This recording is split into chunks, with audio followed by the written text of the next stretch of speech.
Oi pessoal, sejam todos muito bem-vindos. Hoje eu vou falar aqui sobre a importância do direito à inclusão e como que as instituições de ensino elas podem melhorar as suas práticas a fim de garantir que esse aluno tenha de fato uma inclusão. Quando a gente fala no direito à inclusão, surgem muitas dúvidas a respeito da sua aplicação prática, né? As escolas questionam qual o limite de alunos por sala de aula, e isso depende muito de cada estado, de cada região. Existem locais em que há uma orientação do Ministério Público a esse respeito, em outros a gente tem uma legislação que limita o número de alunos em sala de aula e a gente tem que lidar com algumas questões que são muito legítimas de ambas as partes, né? Então a gente tem desde as famílias que têm as suas demandas das crianças com inclusão, que podem demandar aí uma necessidade de uma tutoria ou de um plano pedagógico que seja de fato individualizado e que contemple as questões que essa criança enfrenta. E temos também as questões que a escola pode apresentar, né? Como o desgaste da sua equipe, professoras sobrecarregadas e muitas vezes uma dificuldade de dialogar com as famílias. Todas essas situações, elas podem ser objeto de questionamentos, né, que são muito legítimos e elas podem ser submetidas a uma análise jurídica. O mais adequado é que, quando a gente fala no direito à inclusão, precisa ter, de fato, uma vontade, uma boa vontade da instituição de ensino em garantir o mínimo com relação a esse direito, né? E aí eu faço referência à questão da tutoria, a um plano individualizado, a um atendimento humano com relação a essa criança e também com relação à sua família.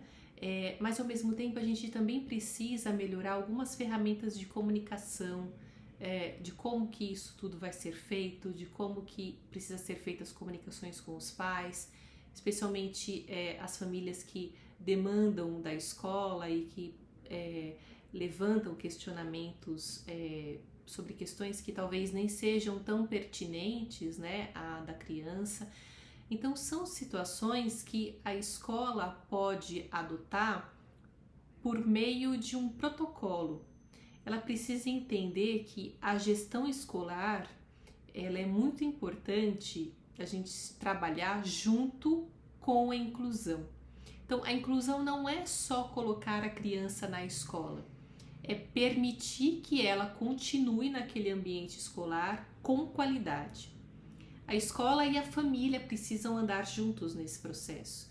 E a gente precisa de estratégias de comunicação, de contato, para permitir que essa relação seja harmoniosa, tudo em prol dessa criança.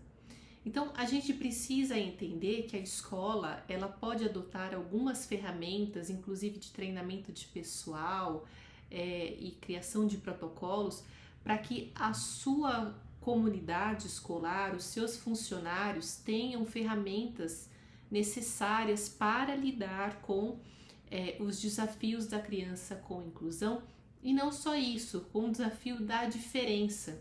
Hoje as escolas estão lidando com pessoas que há alguns anos atrás não iam frequentar um colégio regular. E a gente está falando também de outras questões além da deficiência, né? A diferença em si, ela passou a ser contemplada de uma forma mais adequada nas instituições de ensino e a diversidade passou de fato a ser valorizada, né? Como a escola não só como um local de reprodução de um saber, mas para contemplar saberes e diferentes pessoas de diferentes origens, considerando inclusive, né, o quanto o nosso país é diverso.